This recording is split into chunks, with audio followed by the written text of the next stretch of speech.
ओम शांति। आज 29 जनवरी 2026। भाई बहनों, आज सद्गुरुवार है और हम सभी प्यारे बाबा को सद्गुरु के रूप में सभी स्थानों पर भोग लगाया जाता है। साकार बाबा जब थे उन दिनों से ही ये प्रथा चली आ रही है। एक बार मैंने डॉक्टर निर्मला दीदी से पूछा था कि ये सद्गुरुवार के दिन क्या सवेरे ही भोग लगता है या दिन में भी लगता था। तो दीदी ने कहा था कई स्थानों पर जहाँ माताएं बांधेली रहती है, सुबह नहीं आ पाती है, तो बाबा को भोग दिन में भी लगाया जाता था। और भाई बहनों, मैं बताना चाहता हूँ यज्ञ इतिहास में ऐसी सी बातें हैं जिनका बारे में हम लोगों को कईयों को पता नहीं है। बाबा को भोग आजकल जो जैसे लगाते हैं ना, एक गीत दो गीत कहीं तीन गीत, ऐसा नहीं होता था। बाबा को भोग 2 घंटे तक 3 घंटे तक भी भोग लगाते थे। दीदी एक बार बताई थी 11 बजे शुरू होता था 2 बजे तक, क्योंकि उन दिनों संदेशी कई सेंटरों पर संदेशी हुआ करते थे और संदेशी वतन में जाकर के बाबा को भोग लगाते थे।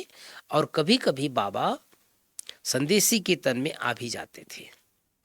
उस समय सबको दृष्टि देते थे और कभी कभी संदेशी के द्वारा बाबा का इतना सुंदर संदेश आता था, वो संदेश को बहुत प्यार से सभी सुनते थे।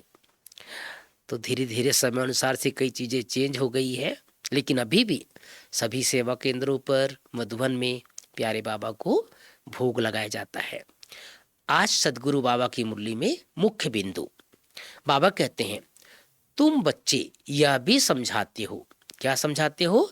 हम माया से समझते हो, हम माया से हार खाते खाते कहाँ तक आकर पहुंचे हैं। समझ मिली ना भाई बहनों, हम सबको तो खुद ही महसूस करते हैं हम माया से हार खाते खाते कहाँ तक पहुंचे हैं। बच्चे हिसाब निकालते हैं, कल्प में कितने मास कितने दिन है। बुद्धि में आता है ना, अगर कोई कहे लाखों वर्ष आयु है तो फिर कोई हिसाब थोड़ी कर सके। तो कल्प की आयु कितनी है, कितने दिन है, कितने मास है, ये सब भी बाबा के बच्चे कई बार निकाले हुए हैं। फिर बाबा कहते हैं तुम जानते हो। बाबा हम सबको कितना समझदार बताते हैं, पहले ही बोल देते हैं तुम जानते हो।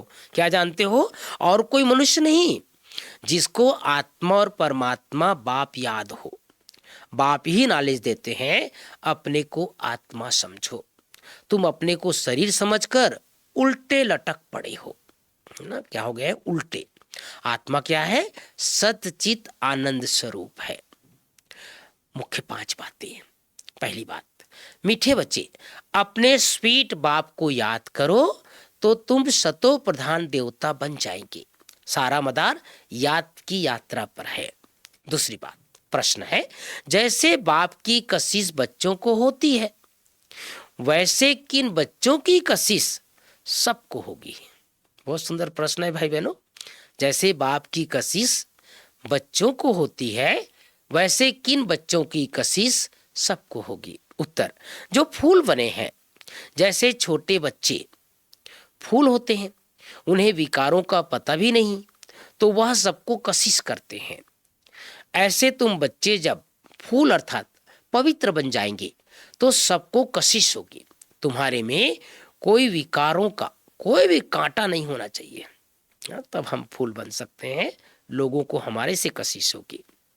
तीसरी बात, सुख धाम में चलने के लिए सुखदाई बनना है, सबके दुख हर कर सुख देना है, कभी भी दुखदाई कांटा नहीं बनना है।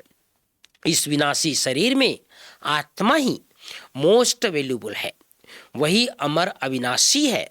इसलिए अविनाशी चीज से प्यार रखना है, देह का भान मिटा देना है। चौथी बात, वरदान, अपने अनादि आदि स्वरूप की स्मृति से निर्बंधन बनने और बनाने वाले मर जीवा भाव। अपने अनादि आदि स्वरूप की स्मृति से निर्बंधन बनने और बनाने वाले मर जीवा भाव। स्लोगन, याद की वृत्ति से वायुमंडल को पावरफुल बनाना, यही मनसा सेवा है। तो भाई बहनों, बाबा ने एक बहुत सुंदर बात कही है। जैसे बाबा की कशिश हम बच्चों को होती है, ब्रह्मा बाबा के जीवन चरित्र को सुनते हैं, शिव बाबा का पूरा ज्ञान मिल जाता है तो हमें तो भगवान की कशिश होती है, लेकिन बाबा के बच्चे, हम बच्चों में से और अन्य आत्माओं को कशिश किसकी होगी? हम सब ने दादियों को देखा, हर एक दादी से मिलना चाहते थे ना। एक बार दृष्टि मिल जाए, एक बार नज़दीक आ जाए, एक बार दृष्टि ले ले, एक बार उनका वरदानी बोल सुन लें। और कई लोगों ने दादी के साथ जो फोटो खिंचवाए हैं तो वो यादगार के रूप में रखते हैं। कारण क्या है? कशिश, आत्मा। वो कशिश किसकी होगी? जो पवित्र बन जाएंगे, जो फूल बन जाएंगे, जो बाबा की श्रीमत पर चलेंगे। ऐसी आत्माओं की कशिश संसार की आत्माओं को भी होती रहेगी। तो ऐसे ही अपने जीवन में पवित्रता की धारणा, दैवी गुणों की धारणा करते रहना है। ओम शांति, ओम शांति।